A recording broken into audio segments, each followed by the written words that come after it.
김건희 일가 최대 의혹. 양평고속도로 수사가 멈춰서 있습니다. 고속도로 종점까지 바꿔가며 김건희 집안의 이익을 챙기려 했다는 의혹. 그 핵심에 있던 원희룡 전 국토부 장관은 지금까지 단 한 번도 정식 소환 조사를 받지 않았습니다. 2차 특검이 끝나기 전 원희룡을 반드시 불러 진상을 밝히고 특혜로 챙긴 이익은 끝까지 추적해 환수해야 한다는 목소리가 커지고 있습니다. 이 내용이 많은 분들께 알려질 수 있도록 구독과 좋아요 정중히 부탁드립니다.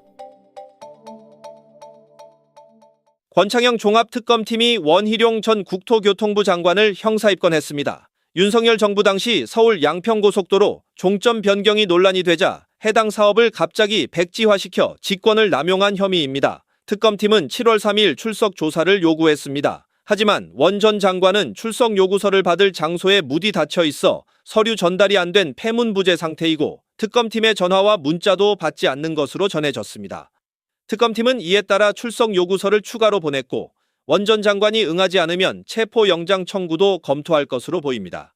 특검팀은 앞서 압수수색과 함께 출국금지 조치 등 원 전 장관 소환 조사에 대비했습니다.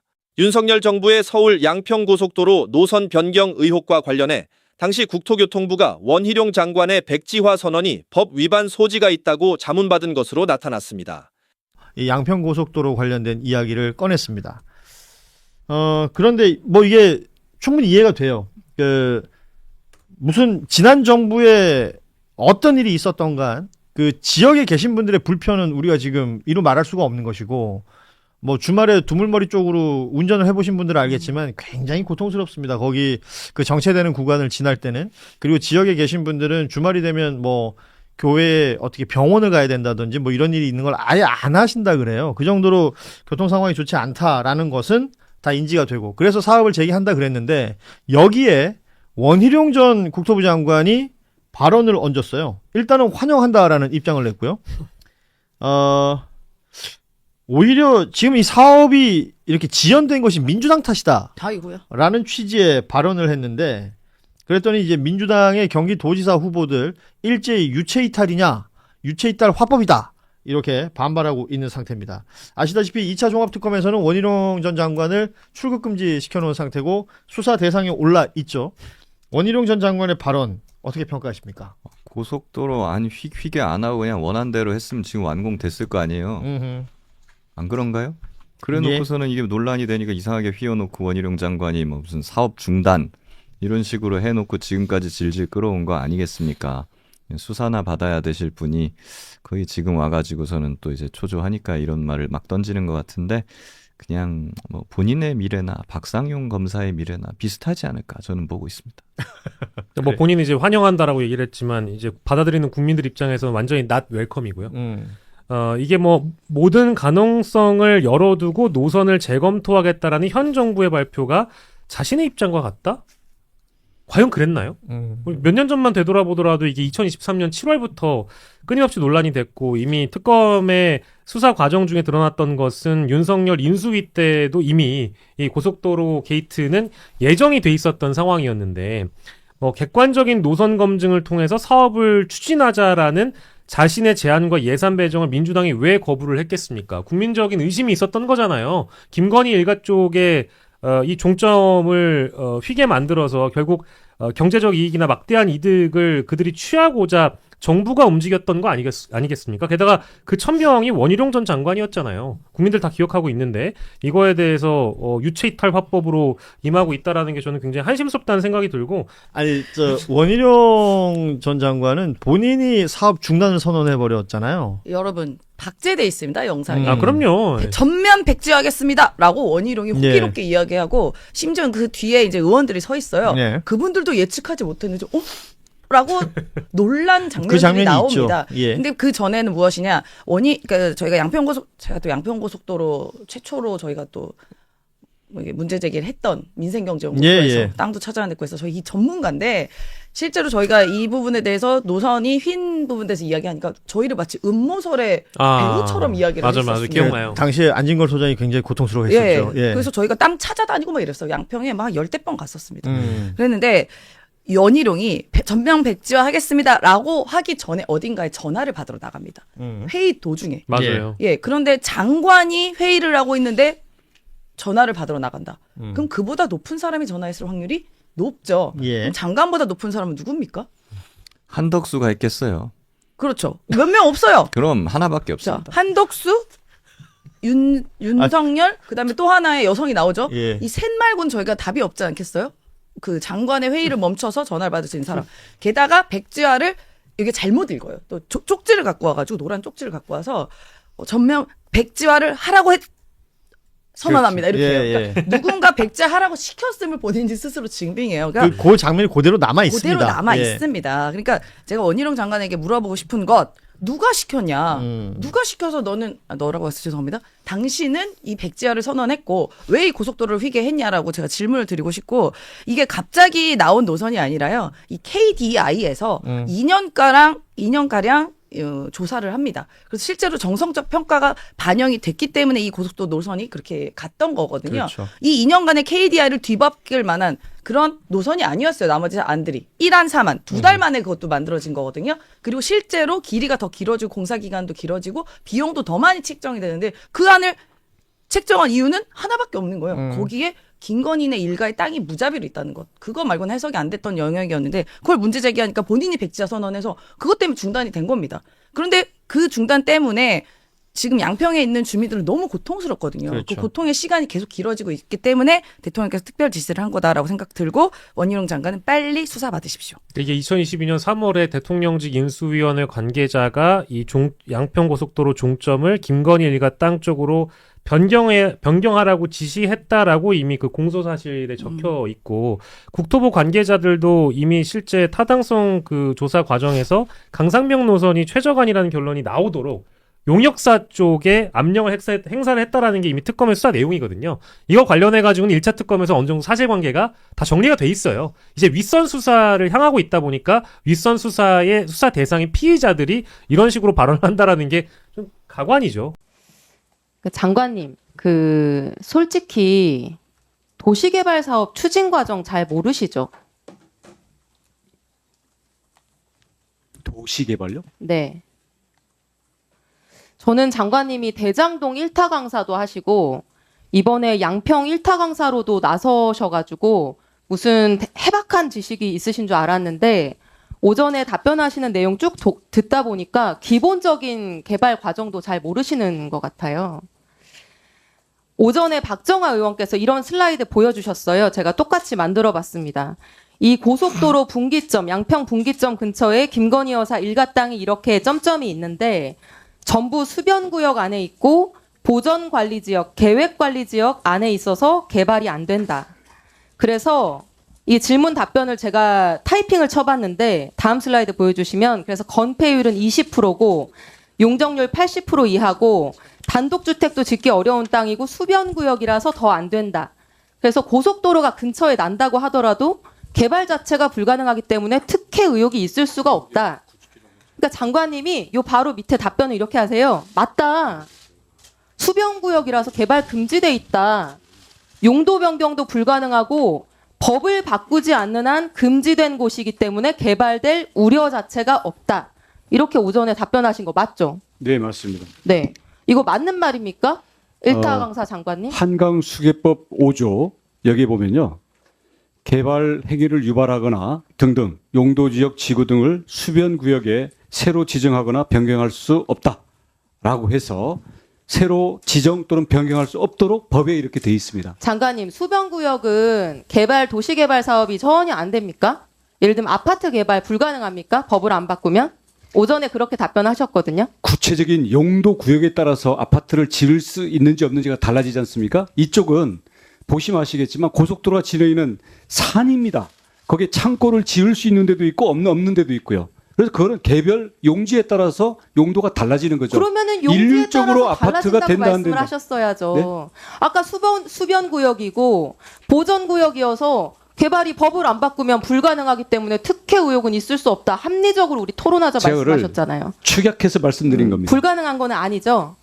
그러니까 아까 오전에 무슨 뜻인지 답변하신 거, 모르겠는데요. 뭐가 불가능하다는 건지. 대통령 처가가 보유하고 있는 병산리 땅이 도시개발 사업이 가능합니까? 안 합니까? 어느 아파트 땅? 개발 불가능합니까? 어느 땅이요? 병산리 땅이요. 아까 그 땅이 앞에 하나가 아니지 않습니까? 여기요. 17개, 3개, 수변구역 박스 안에 들어가 있는 20개 필지. 도시개발 사업 가능합니까? 안 가능합니까? 자, 이 공동주택, 음식점, 숙박시설 등은 못하도록 돼 있습니다. 네. 틀린 말씀입니다, 장관님. 이런 엉터리 해명이 지금 이 사건을 계속 키우고 있는 거예요. 일타 강사 장관님.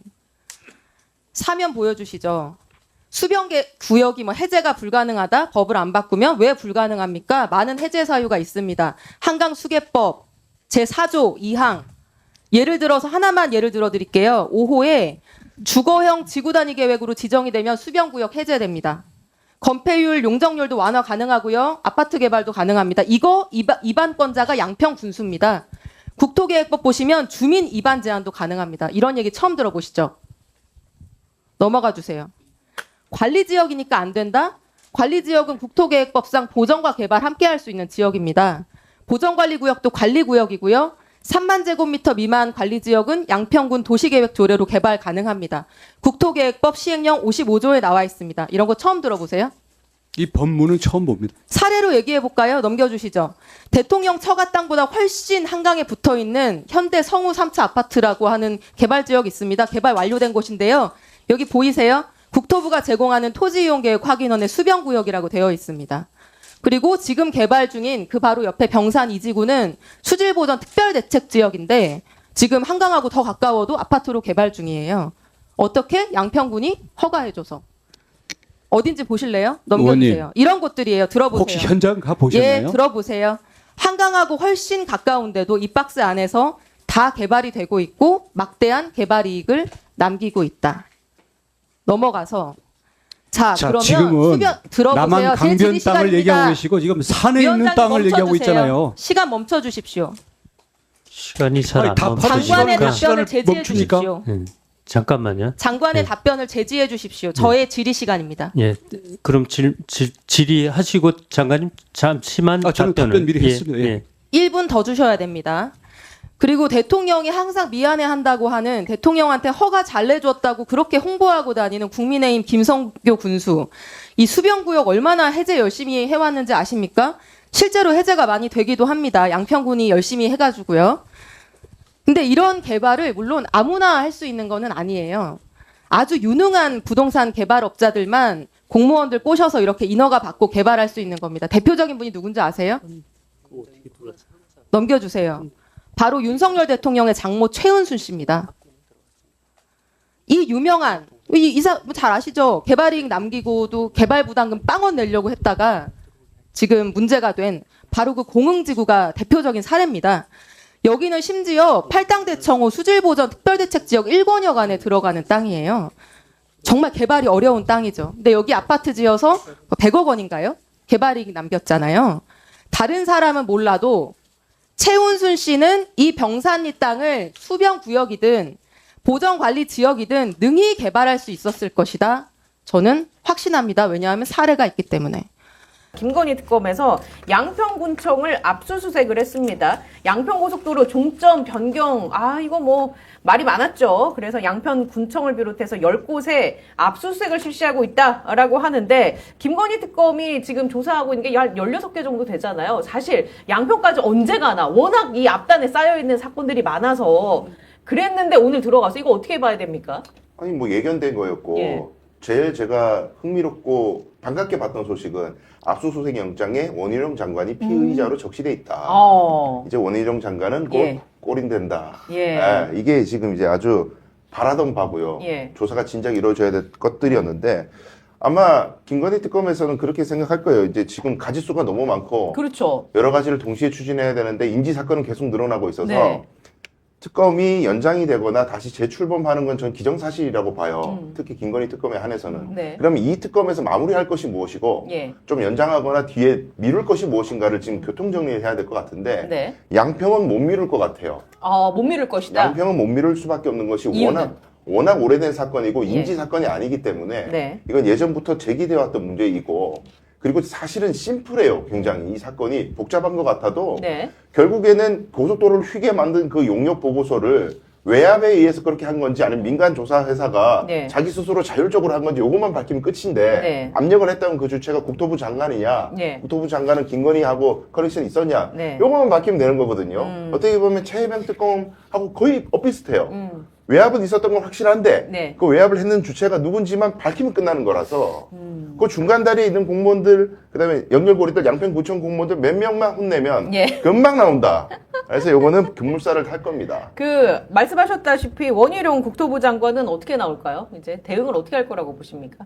그 직을 건다고 원래 그랬었잖아요. 예. 간판 걸자고 막. 네. 근데 지금 조용하잖아요. 그 지금 굉장히 조용해요. 아무 메시지가 없잖아요. 네. 이런 상황에서 자기 살 길을 찾죠, 당연히. 한덕수 같은 사람도 돌아서잖아요. 예. 원희룡은 분명히 나도 어쩔 수가 없었다. 아, 압박을 받았다, 나도. 예.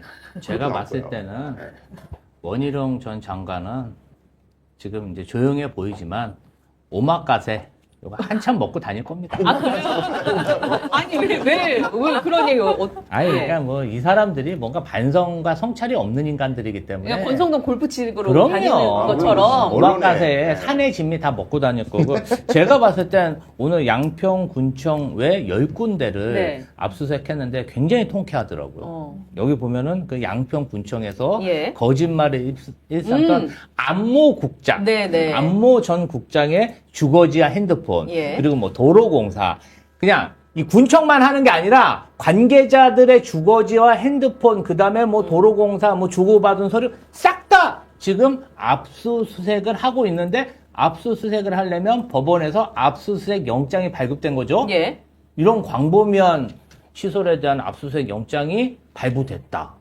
어느 정도 빌드업이 됐다. 그럼요. 압수수색 영장에 보면은 막 이래서 필요하고 저래서 필요하고 이런 게 다 적혀 있는 거잖아요. 그때 판사들이 봤을 때, 이거 범죄 혐의가 짙네. 이렇게 광범위한, 해줘야겠구나. 그래서 발부된 거잖아요. 그래서 어느 정도 특검에서, 수사에 대한 그러한, 진자를 좀 확보를 했고, 이제 오늘 압수수색으로 인해서 그 증거가 완성될 것이다.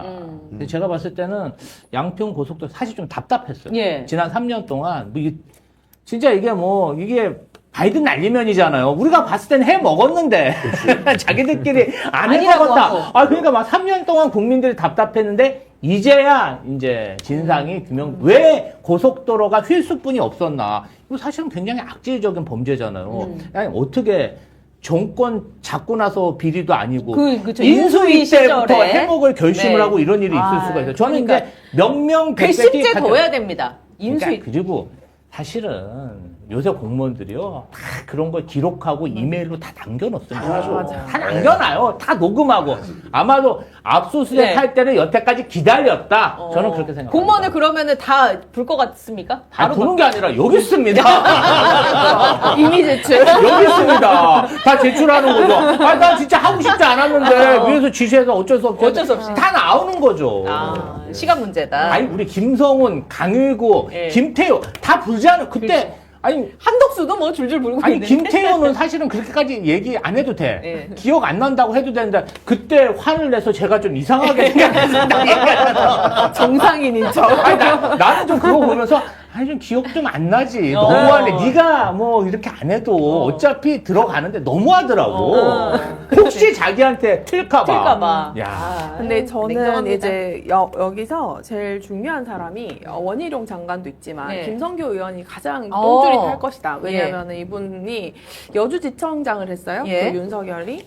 그 윤석열 씨가 이제 그 여주지청장 할 때부터 이제 그 굉장히 이제 양평 네. 군수로서 이제 그 굉장히 돈독했고. 예. 그래서 저는 양평 그 고속도로 사건은 이것이 이제 그 정말 일가의 범죄가 됐던 뭐 첫 번째 그쵸. 사건이지 않습니까? 예. 왜냐면은 이제 일가의 자산을 늘리려고 혹은 증폭시키려고 이제 한탕을 해먹자. 이게 그냥 개인 뭐 목걸이 받고 이런 차원이 아니라 굉장히 계획적이고 국가적인 차원에서 어떤 의도적인 계획으로 이제 일가의 범죄가 이 제일 첫 번째로 이제 발견된 것이 이제 양평고속도로 사건이거든요. 그렇기 때문에 이것은 그러니까 김건희 특검이 이런 겁니다. 이제 김건희 특검이 어떤 김건희가 국정농단한 것, 그리고 김건희 일가가 부정 축제한 것, 그리고 이제 그 윤석열과 이제 김건희가 이제 그 어떤 그 뭐 선거 개입이라든지 이런 것들이 이제 있을 텐데, 저는 사실 그 부정 축제의 가장 한 축으로서 작용을 하기 때문에 이것은 이제 빼놓을 수가 없다. 그리고 군수 때부터 굉장히 친했다고 자기 입으로 얘기를 하고 다녔어요. 김성교 의원은. 그래서 저는 우리 그 원희룡 장관은 오히려 그냥 국토부 장관으로서 오마카세 먹고 다니고 그럴 수 있어요. 왜냐면은 전화 한 통화 했어요. 그게 답니다. 라고 해서 이제 적당하게 빠져나갈 수 있다, 내지는 뭐 자기는 큰 문제 없다라는 생각을 했을 수도 있지만, 그 군수 때부터 시작해가지고 쌓아왔던 거기 또 지역구 국회의원으로서 이제 외압을 행사하거나 어떤 관계성 때문에, 저는 만약에 누가 먼저 골인 될 것이냐, 김성교 의원일 것이다. 전 내기를 하라고 한다면 저는 약간 김성교 의원일 것 김성교 같다. 의원 같으면 막 정치 탄압이다 막 이런 식으로 계속 맞섰잖아요. 시끄러운 사람이 원래 그런. 아니 그러면 이제 저는 말씀하셨다시피 양평고속도로는 일가가 얽혀 있을 수 있잖아요. 최은순도 그렇고 그 오빠도 그렇고 이 부분까지도 어떻게 범위가 넓혀질까요? 당연히 그런 거죠. 그럼 최은순 부를 수 있고 김진우 부를 수 있는 당연히 겁니까? 그렇습니다. 그러니까 지금 순서는요. 일단 양평구청의 밑에 있는 실무자 여기부터 차근차근 빌드업을 해야 되고 그 사람들한테는 너희들을 지켜줄 수 있을 거 아니야, 이 사람들이. 끝났다. 니들은 평생 공무원 해야 되는데 너희들을 누가 살려주냐. 제대로 물지 않으면 너희들 다 달려 들어간다. 누가 외압을 행사했냐. 네가 한 거야 그러면 네 자율적 판단으로. 이런 식으로 수사기관들이 잘합니다. 실제 누군가 인수의 실세가 종점을 좀 변경하지라고 국토부나 용역사를 통해서 이야기한 것 같아요. 그러니까 5일 만에 이건 있을 수가 이거는 없습니다. 진짜 이게 난리 났다 이거. 그리고 이거 이번에 국감에서 밝혀진 거예요? 10월 30일 날 막판에 밝혀졌고 언론 보도 많이 와, 나왔어요. 이거 난리 났다, 난리 났어. 5일 만에. 4월 4일 문서 밑에 보면 4월 11일 문서가 있는데 거기가 바로 이제 그 유명한 이 종점이 이걸로 딱 변경, 이 지도가 나오는 겁니다. 한번 나오면 보여줄 수 있을까요? 예. 저게 강상면으로 변경, 종점이 일반 김건희로도 변경되는 첫 번째 지도가 저겁니다. 첫 번째 지도가 몇 월 며칠? 올해 5월 달에 처음에 공개되는 줄 알았잖아요, 우리가요. 작년 4월 11일이니까요. 용역 착수한 지 12일 만에 지도가 나왔어요. 지도가 나왔습니다. 이건 난리 났다, 진짜. 이미 치밀하게 누군가 기획했다는 이게 진짜 어질어질하다, 이거는. 진짜 이거 정말 중요한 이건 어질어질한 거야. 그다음에 그 회의록 속기록 하나만 보여주실래요, 마지막으로? 저기에서 그 용역 간부가 그러면 4월 4일 날 종점 노선 변경인데 한 번도 가봤어야 되잖아요. 본인은 4월 6일 처음 가봤대요. 4월 6일에 처음 가. 누구야, 저 사람이? 이 실무 간부, 이 본인이 용역회사 종점 변경을 주도했다는 용역사 간부. 간부가 이미 4월 4일에 그 얘기가 있었는데 문서에는 문서에 있었는데 근데 4월 6일 날 4월 6일 나중에 갔다고 가보지도 않고 종점 변경을 써놓은 거고요. 이것이 어질어질하다. 그리고 이거는. 이제 4월 6일 날 한 번 갔잖아요. 이게 4월 11일에 그랬잖아요. 강상면으로 바뀐 게. 그럼 진짜 딱 한 번 가고 변경한 거예요. 수십 년간 추진되고 양평군, 경기도, 도로공사, 기재부, 국토부를 모두 통과한 예타. 그것도 겨우 통과한 그 안을 예타 몇 년 했어요? 예타. 예타는 2년 했고 예타도 2년 그 예타가 2년 동안 검토 통과되기 전에 양평군, 경기도, 도로공사가 다 사전 타당성 검사를 했어요. 근데 그것을 단 한 번 가고 15일 만에 종점 노선 변경 검토하고 12일 만에 지도까지 그려놨다는 거예요. 이거 말이 켜져야 된다. 이거. 인수위에서 소장님 이거 진짜 심각하네요. 진짜 심각합니다. 이건 그래서 국정조사 해야 되지만요. 국정조사가 지금 여당이 합의를 안 해주는데 특검이라도 바로 들어가야 됩니다. 물론 특검도 쉽게 합의 안 해주겠죠. 소장님 이거는 심각한데요. 제가 볼 때. 매우 심각합니다. 그래서 국토교통위원장이 본인도 얼마나 확신에 차고 분노했으면 사실 대통령 면전에다가 도대체 거기에 윤석열 대통령 부부 땅이 있고 영부인 땅이 있는데 이 난리가 났는데 지금 100일이 넘었잖아요. 6, 7, 8, 9, 10 5달 됐거든요. 거기 땅 주인들이 어떻게 한마디도 국민한테 해명을 안 하고 설명을 안 합니까? 그러니까 대통령 면전에서 직격을 했잖아요. 국토교통위원장 김민기 위원장 잘한 거죠. 대통령 아무 말 안 하더랍니다. 그거에 대해서 이준석 대표는 칼럼에 말 잘못했다가 엄청난 수사를 받고 처벌받을 수 있다는 공포가 있어서 말 안 한 것 같다라고 추정을 해놨더라고요. 그 해석이 맞는 거죠. 진짜 어질어질하다. 그리고 이번에 국감 때 또 정말 우리 국민들이 분노한 게 결국은 그래서 용역사 간부가 뭐라 했냐면 민원이 있어서 어쩔 수 없이 변경했다. 나머지는 다 진짜 이유가 아니다. 민원 때문에 그랬거든요. 네. 근데 재밌는 게 이 55% 변경하잖아요. 강상면으로 내려가는 안이 마을을 10배 가까이 더 통과를 해요. 그러니까 민원이 훨씬 더 많이 발생하는 안이에요. 이것까지 밝혀져 버린 거예요. 고충 민원. 네. 여기서 간부가 모든 거짓말이 다 탄로가 나니까 네. 마지막으로 뭐라 했냐면 다른 것들은 다 해결이 가능한데 요즘 민원이 제일 무서워서. 그러니까 그 말씀은 네. 원안 강상면으로 가면 민원, 고충 민원이 아, 너무 많이 발생한다. 많으니까. 아니 저기 양서면으로 가면 그 양서면으로 가면 네, 또 네, 네, 원안. 네, 원안. 그래서 민원이 덜 발생하는 강상면으로 옮긴 거다. 마지막 네, 해명이었는데 마지막에 그거예요. 심지어 그거 봤더니 네. 마을을 더 많이 자, 통과해. 원안은 양서면은 4개 마을 3,649명이 사는데요, 대략. 예. 변경안은 10개 마을에서 18만 498명이 살아요. 훨씬 많은 분들이 사는 거예요. 여기 18만 아니다. 8,525세대. 이 숫자 틀린. 그러니까 자 다시 죄송합니다. 원안으로 가면 자 이거 제가 네. 아니고 자, 소장님, 의원실 보도가 잠깐만. 틀렸어. 이 의원실 중요한 보도자료가. 걸 하는데 이런 호텔에서 얘기하는. 다시. 아니야. 네. 4개 마을. 자, 원안은 4개 원안. 마을 1,744세대를 통과해요. 1744. 근데 김건희 로드안은 네. 10개 마을에 8,525사대를 통과합니다. 7배 정도 많네. 훨씬 민원이 많이 발생했었고 실제 광주시 태촌마을 주민들이 국회 와서 어떻게 우리 마을을 관통시키고 학교를 관통시키고 다리를 몇 개를 더 놓는 걸 할 수가 있느냐. 네. 이건 마을 파괴, 환경 파괴다라고 했습니다. 네. 저는 제가 잘못하면서 바로 고백을 해버리잖아요. 네. 근데 솔직히 말하면 그 전에 나온 것만으로도 이건 어질어질했고 예. 문제가 심각한데 이거는 진짜 더 심각하다. 이번 국감에서 모든 게 밝혀졌다는 거. 예. 그리고 또 하나 정말 괘씸한 게 공지구 비리를 주도해서 김건희 오빠 윤석열 처남이 기소가 되어 있는데 네. 그러면 당연히 18억이나 되는 국민 세금을 안 낸 거잖아요. 개발부담금. 개발부담금. 위계한 공무집행방해뿐만 아니라 우리 혈세를 횡령한 사건인데 네. 그러면 그동안에 우리 정치검찰 분들의 행태를 보면 압수수색해야 되잖아요. 그거 좋아하거든요. 이 휴대폰을 압수수색을 3번을 막은 게 확인이 된 거예요. 맞아. 야 이건 진짜 이거는 진짜 너무하더라고요. 너무해.